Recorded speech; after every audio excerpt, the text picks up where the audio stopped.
علما اینا وارثای پیغمبران.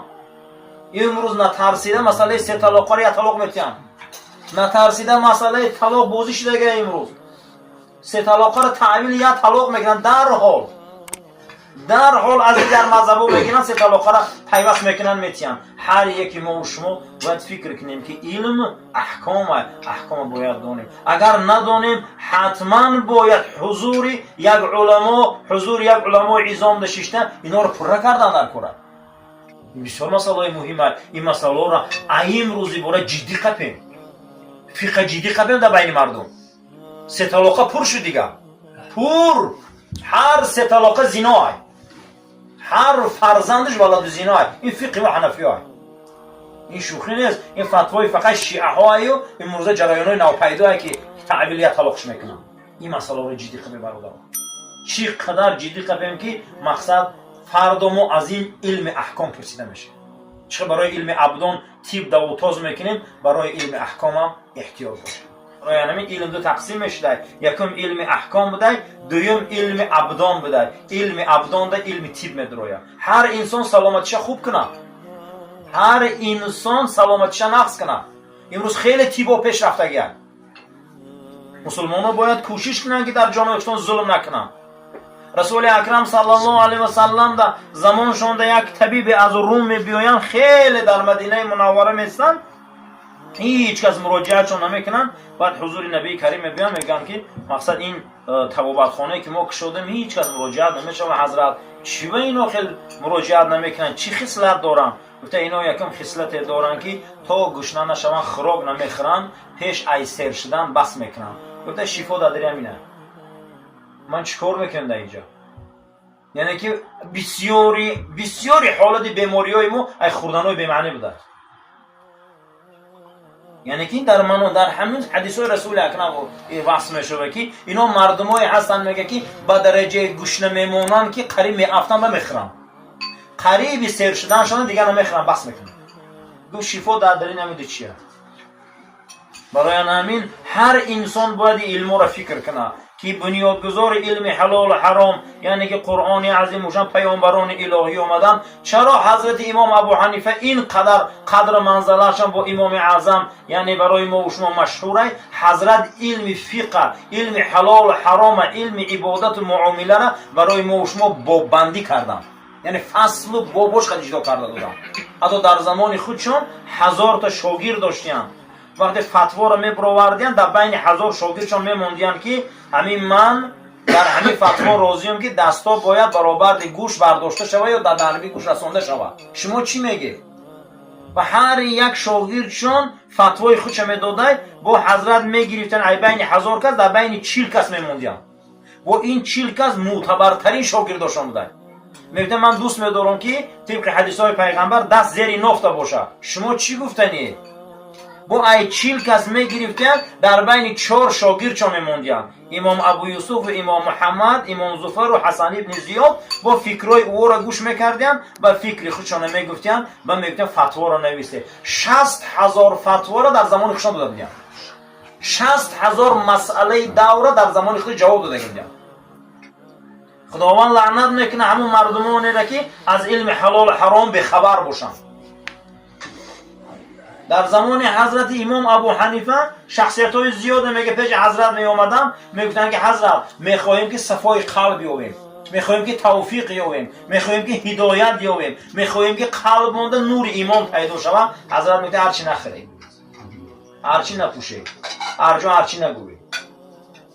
این گفتار این ضرر میکنه. حضرت امام شافعی روز از داخل یک حجرهشون سرشون بیرون میکنن که یک ترقص پا میفهمن، بیرونتر میکنن. در زمانی طالب علم بودنشون یک زن در کوچه رفته است، ساق پای همون زن در قدم زنی میتوبه. گفته من 2 مرتبه ساق هوای در حیاتون دیدم، 2 مرتبه دیدم. گفته خداوند 13 سال برکت علم من گرفت. 13 سال من میخوندم علم نمیدارم از سرم ده. مسئله علم حلال و حرام شوخی نیست.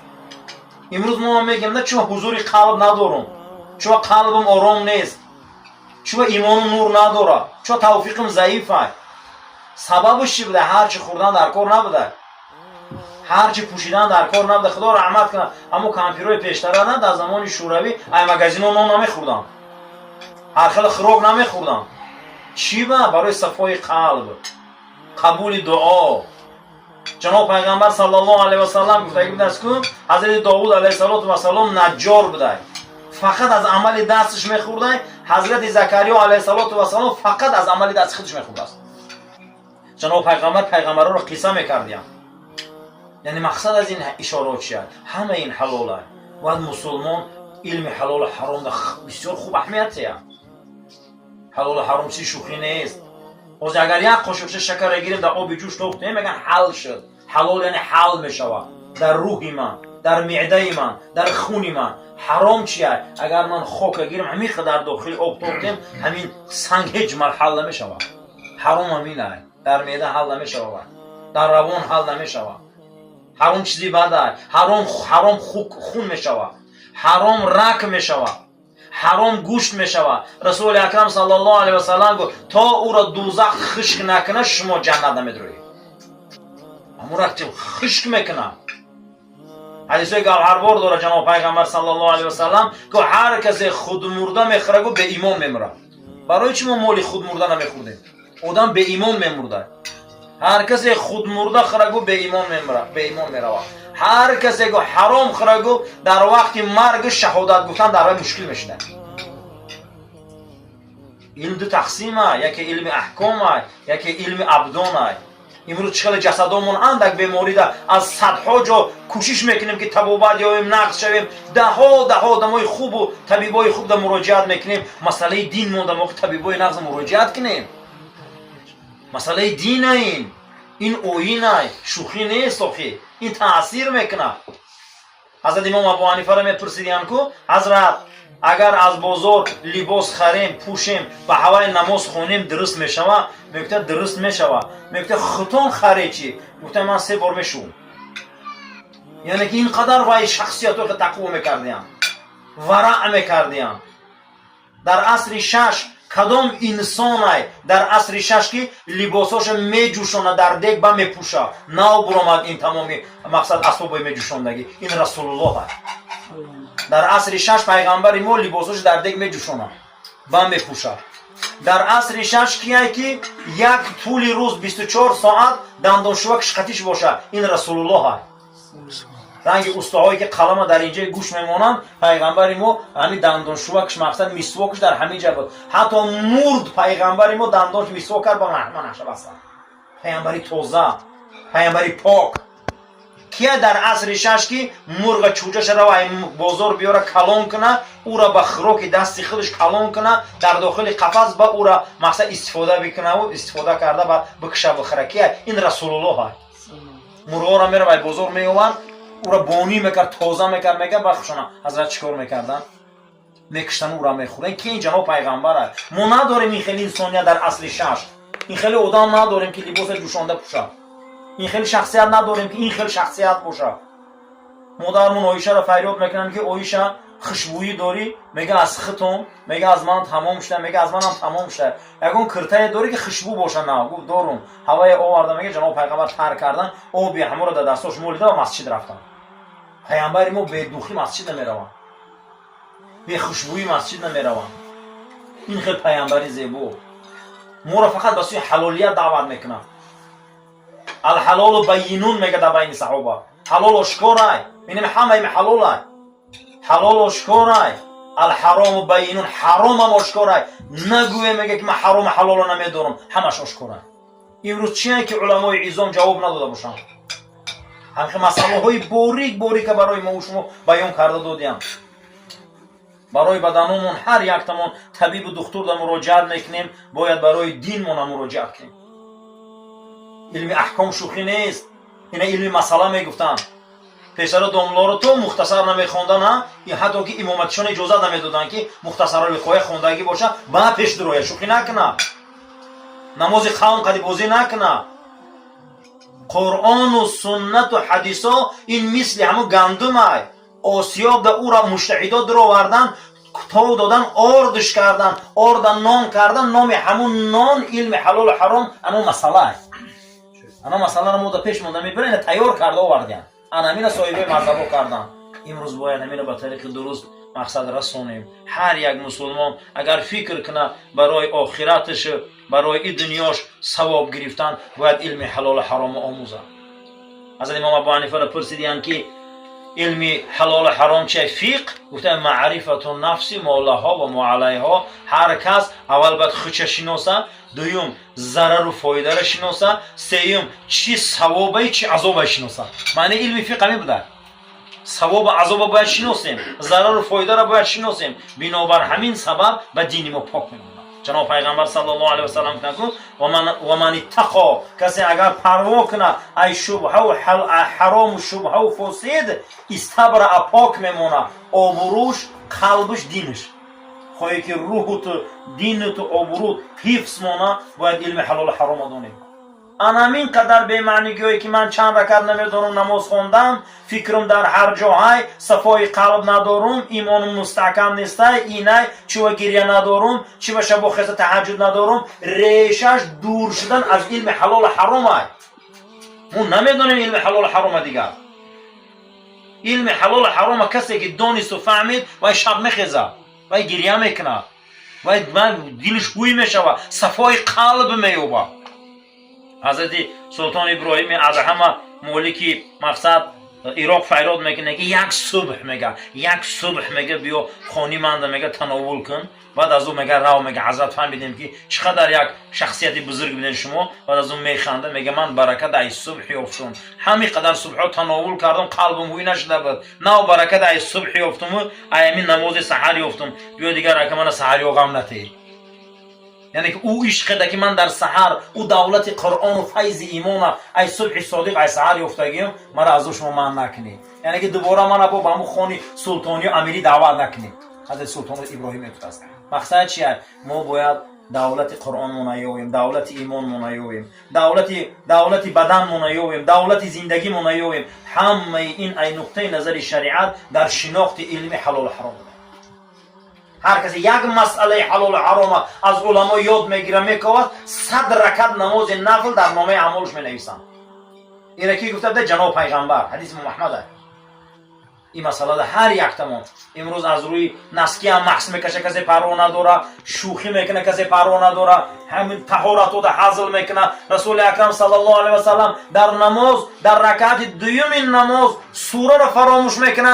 ҳазрат намозро тамом мекуна, мега кадоми шумо таҳорат надоред, кадоми шумо таҳорат надоре мега. ин шӯхӣ нест. кадоми шумо таҳорат надоре мега дар инҷа. бениҳоят масъалаҳои нозука имрӯз аз ин мӯй ба ин мӯй ҳаракат кардани хун таҳората мешкана. имрӯз ҳамин қадр фатвои фаровон аст. хунраво рафтан гира намоза хун. расули акрам саллаллоҳу алайҳи васалам гуфтанд ки изо иҷтаҳада алқози, вақте қозӣ як инсоне ки парвардигор ӯро малакаи илм додай, ӯ кӯшиши ғайрат мекуна аз қуръон, аз ҳадисҳои пайғамбар саволи мардума фатвошо бароварда метия, агар дуруст бурора 2 савоб мегира, агар дурустам набурора 1 савоб мегира.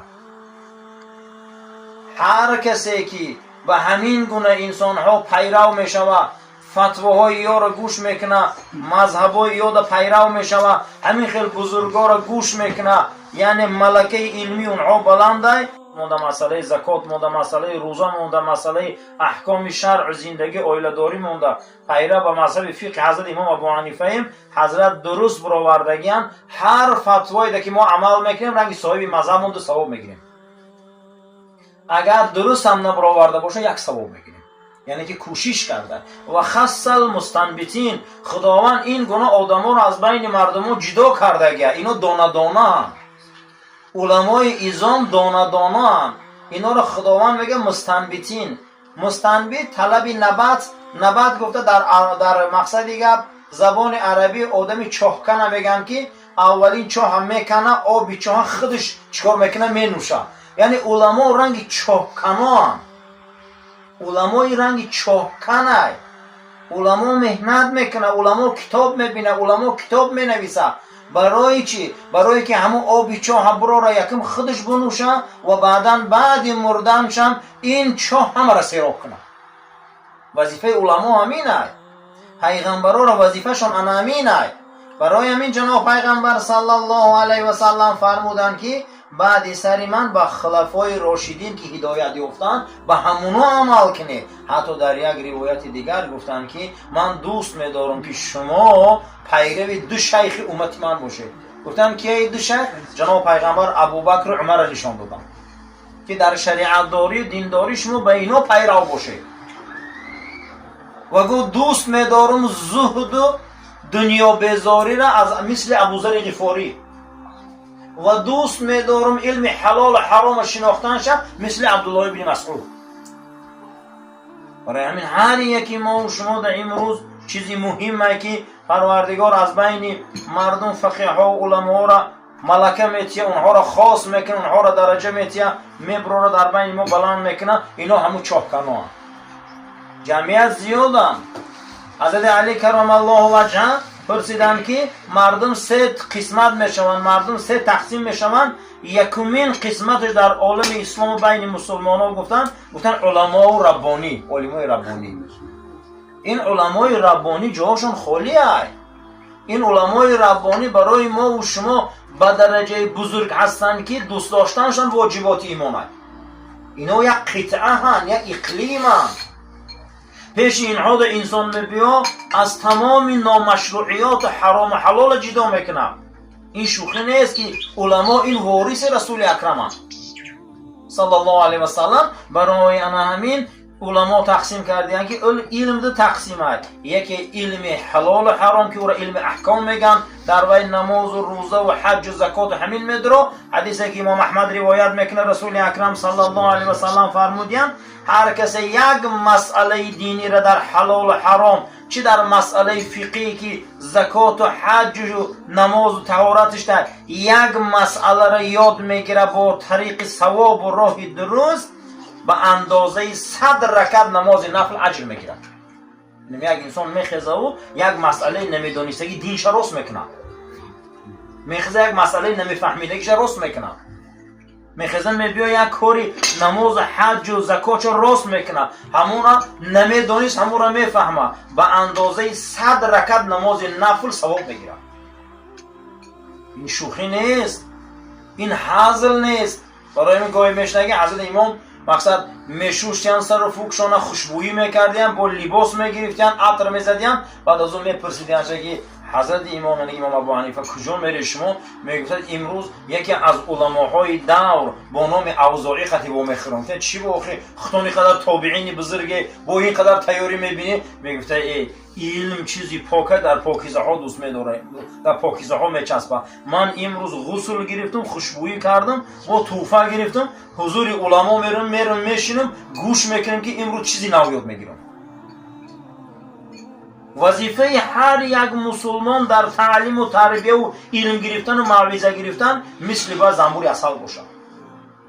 وظیفه همین است. رسول الله صلی الله علیه و سلم گفتن هر وقتا که امتی من دو چیزی گم شده شون وقتی که یافتن، یکی علم و یکی حکمت، مال گم شده شون یافتن. امتی من علم یافت، امتی من حکمت یافت، مال گم شده شون یافتن.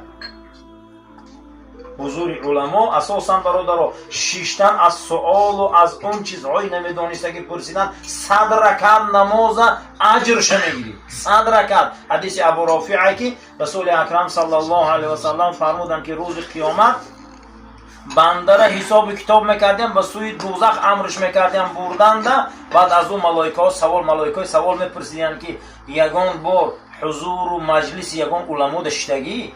جناب پیغمبر این حدیث روایت دارن. میگفتن نه، میگفته یگان رفیق دوست داری که علما را دوست داره؟ میگفته بله داره. میگفته کنی بیاری رفیقش کی ناموش؟ آورده روبرو میکردن که علما دوستدار بوده، در مجلس علما میشیشته. میگفته به توفیل همین دوستش همین ای دوزخ جنت بره. یعنی که به توفیل چی که دوستی ما، یعنی که دوستی علما. حدیث را که مناوی روایت میکنه که یک عالم فقیه یا عالم بزرگی، یعنی که قرآن و حدیثدان و تفسیردان و حلال و حرام شناس، یعنی که میگذشته به زیر قبرستان، پروردگار 70 نوع فتنه قبر سبک میکرده. برای همین قدر و منزلت علما بلنده برادران. ما در خاک پای علما عظام نمیرسیم.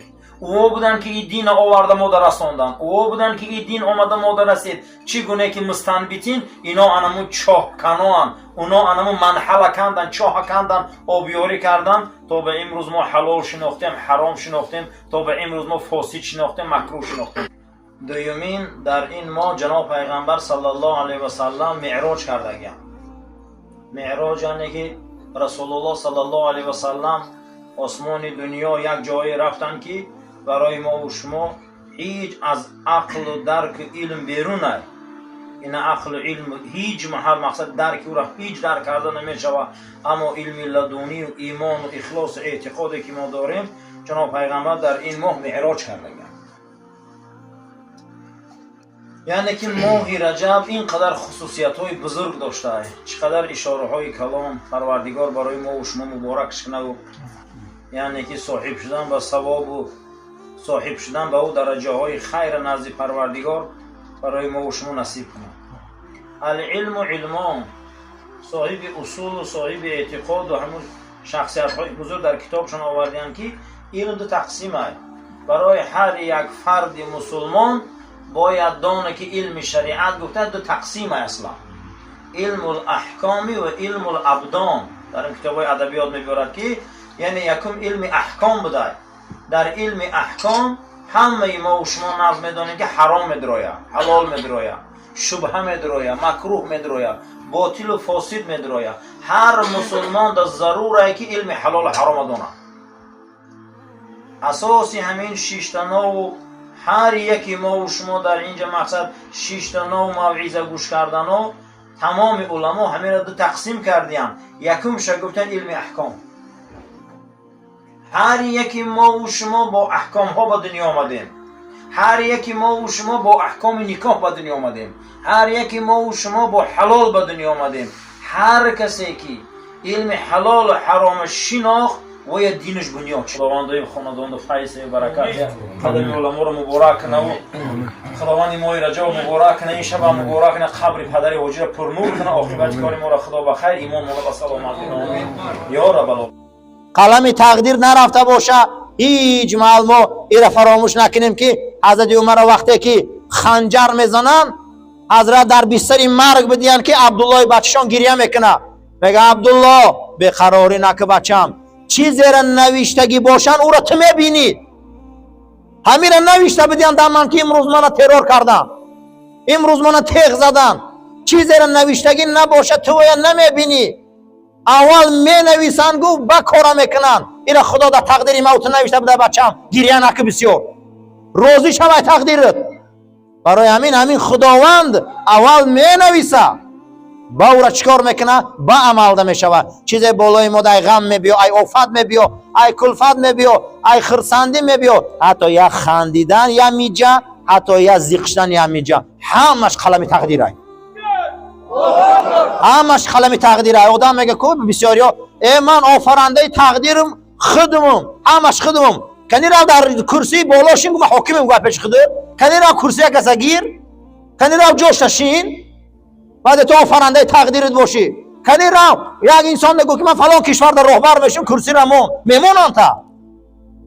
کنی را جو یک انسان گیر یا حولی یک از درو بو که من همه روز تقدیر ما آفریدم، همه حولی تایمن های، همه کار کردن نمیتونی، همه چی برادر در تقدیر مونای.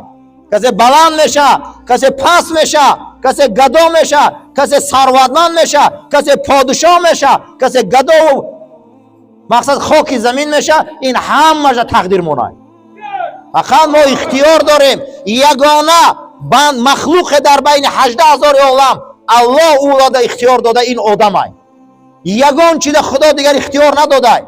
شیر چقل کلان میشه، چند تا گودک میکنه، کدام گودکش میخواه میخره میکشه، کدام شیری دیگر ضرر میرسانه، ده همه رو شیر حقه.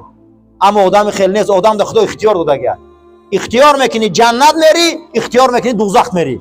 ایروی انمی اختیار خدا مجبور نمیکنه ما را، ما اختیار داریم برادرها. میخواستی جمعه میومدی نمیخواستی نمیومدی، انا میخواد خدا ما را محاکمه میکنه. چی کار غیر آدم چیزی میکنه و درسته.